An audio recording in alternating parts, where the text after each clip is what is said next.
குருவே சரணம், குருவே சரணம். இன்றைக்கி நான் இந்த கிளாஸில் தீட்சை வாங்கிக்கிட்டேன். எனக்கு ரொம்ப ஒரு கான்சன்ட்ரேஷன் கிடச்சிது. என்னால் மனசை ஒருமைப்படுத்த முடிஞ்சிச்சு.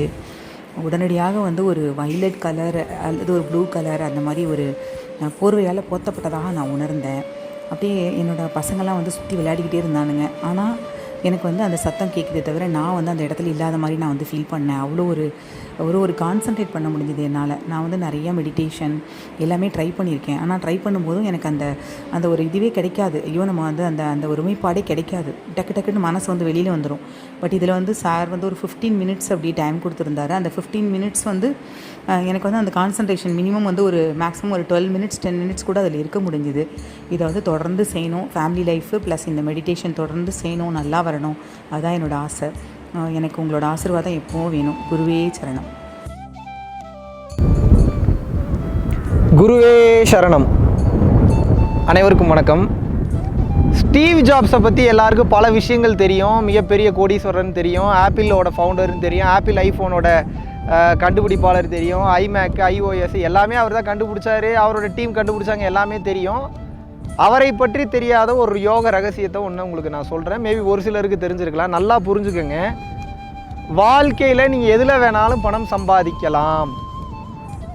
உங்களுக்கு விதிக்கப்படாத ஒரு சில விஷயங்களை கூட பணம் சம்பாதிக்கலாம். ஆனால் அது அனுபவத்துக்காகத்தான் இருந்திருக்குமே தவிர அது உங்களுடைய வாழ்க்கையை அமையவே அமையாது.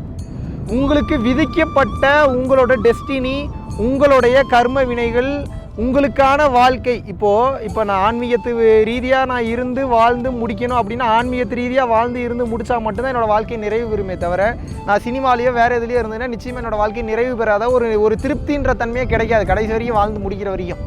அப்போ என்னென்னு கேட்டிங்கன்னா, அந்த வகையில் ஸ்டீவ் ஜாப்ஸ் ரொம்ப கஷ்டப்பட்டார். ஒரு காலகட்டத்துக்கு முன்னாடி ரொம்ப அசிங்கப்பட்டார், அவமானப்பட்டார், வேதனைப்பட்டார். பிஸ்னஸ் மிகப்பெரிய லாஸ். அடுத்து என்ன பண்ணுறதுன்னு தெரில. அப்போ அவர் கிளம்பி வந்த இடமே ஹிமாலயா சைடு தான். இந்தியாவுக்கு அவர் வந்தது எந்த சைடுனா ஹிமாலயா சைடு வந்தார். இங்கே யோகிகளோட உபதேசங்களை பெற்று, யோகிகளோட ஒரு சில ஞான உபதேசங்களை பெற்று, ஞான பயிற்சிகளை பெற்று, அதுக்கப்புறம் அந்த தெளிவு பெற்றதுக்கப்புறம் தான் அவரோட வாழ்க்கையே வேறு லெவலுக்கு மாறிச்சு. அதுக்கப்புறம் தான் போய் பார்த்தீங்கன்னா ஆப்பிளை அடுத்த கட்டம் கொண்டு போனார். மிக உயர்ந்த கட்டத்துக்கு கொண்டு போனார். இன்றைக்கி வேர்ல்டு லெவலில் நம்பர் 1 லெவலில் இருக்கக்கூடிய ஒரு மாபெரும் கம்பெனி அப்படின்னா இன்றைக்கி ஆப்பிள் தான். ஆனால் இதில் நீங்கள் தெரிஞ்சுக்க வேண்டியது என்னென்னா, எல்லாத்துக்கும் ஞானம் கிடைக்கும். அவருக்கு இருந்த ஞானம் இருந்ததுனால தான் ஆப்பிள் மாதிரி ஒன்று கொண்டு வர முடிஞ்சிச்சு. இப்போது ஒரு எக்ஸாம்பிளுக்கு சொல்கிறப்ப பாக்கெட்டுன்னு ஒன்று இருக்கும். இந்த சைடு ஒரு பாக்கெட் தெரியும், லெஃப்ட் சைடு ஒரு பாக்கெட் தெரியும், முன்னாடி சைடு இருக்கிறவங்களுக்கு பாக்கெட் தெரியும். இதெல்லாம் ஃபோன் வச்சுக்கலாம். இந்த ஜீன்ஸ் பேண்ட்டில் இங்கே பெருசாக வைக்கிற பாக்கெட்டுக்கு மேலே குட்டியாக ஒரு பாக்கெட் இருக்கும். இந்த பாக்கெட்டுக்கு என்ன பண்ணுறதுன்னு யோசிச்சு ஐபேடை கண்டுபிடிச்சார் அவர். அப்போ பாருங்கள் அவரோட மார்க்கெட்டிங் ஸ்ட்ராட்டஜிக்ஸ் எந்த அளவுக்கு இருந்தது பாருங்கள். இந்த அளவுக்கு மிக தெளிவையும் பக்குவத்தையும் எது கொண்டு வரும்னா ஞான புரிதல் மட்டும்தான் கொண்டு வரும்.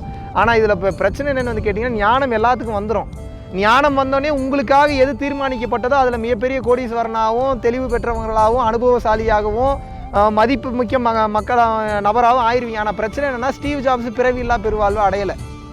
ஸ்டீவ் ஜாப்ஸ் ஞான புரிதல் கிடைச்சதுக்கு அப்புறமும் உயர்ந்த கட்ட ஞானத்தை அடையலை. அவர் அருட்பெருஞ்சோதி அப்படின்னக்கூடிய நிலையை அடையலை. அப்போ என்னென்னா, ஞான புரிதல் எல்லாருக்கும் வந்துடும். ஞான புரிதல் வந்தோடனே நம்ம பார்த்திங்கன்னா இந்த உலக வாழ்க்கையை ஜெயிச்சிடலாம். ஆனால் இந்த உலக வாழ்க்கை இருக்கும்போதே அந்த உலக வாழ்க்கையும் ஜெயிப்பதற்கு நாம் மெச்சூர்டாகவும் பக்குவத்தோடு நம்மளோட வாழ்க்கையை எப்படி வாழ்கிறதுன்றதை கற்றுக்கணும். அதுக்கு ஞான புரிதல் அஞ்ஞான வாழ்க்கையில் மட்டும் இல்லாமல் அந்த ஞானத்தை உள் வளர்ச்சிக்காகவும் மெய் ஞானத்துக்கும் பயன்படுத்த ஆரம்பிச்சிடணும். இப்படி பயன்படுத்த ஆரம்பிச்சிட்டிங்கனாவே அந்த ஞான புரிதல் இவ்வுலக வாழ்க்கையை கடந்து அவ்வுலக வாழ்க்கையிலும் உங்களை உயர்ந்த கட்டத்திற்கு கொண்டு போயிடும். அப்படி இல்லைனா ஸ்டீவ் ஜாப்ஸ் மாதிரி மிகப்பெரிய கோடீஸ்வரனாக ஆனாலும் அடுத்த பிறவி என்பது உண்டு. அடுத்து எங்கே பிறப்பீங்கன்னு தெரியாது. நீங்கள் பண்ண பாவ புண்ணியங்களை பொறுத்து தான் அமையும். ஸோ எல்லாத்துக்கும் பேஸ் என்ன அப்படின்னா, very very very very simple. புண்ணியத்தை சம்பாதிக்கணும். அதுபோக ஞானத்தை தொழில்களுக்கு மட்டும் பயன்படுத்தாமல் ஆன்மீகத்திலே பயன்படுத்தி தன்னிலை உணர்தலுக்கு பயன்படுத்தி உயர்ந்த கட்ட ஞானத்தை அடையணும். அப்போ தான் இந்த உலக மாயிலிருந்து விடுபட்டு உயர்ந்த கட்ட மெய்ப்பொருளை காண முடியும், பரம்பொருளை காண முடியும். நன்றி, வணக்கம்.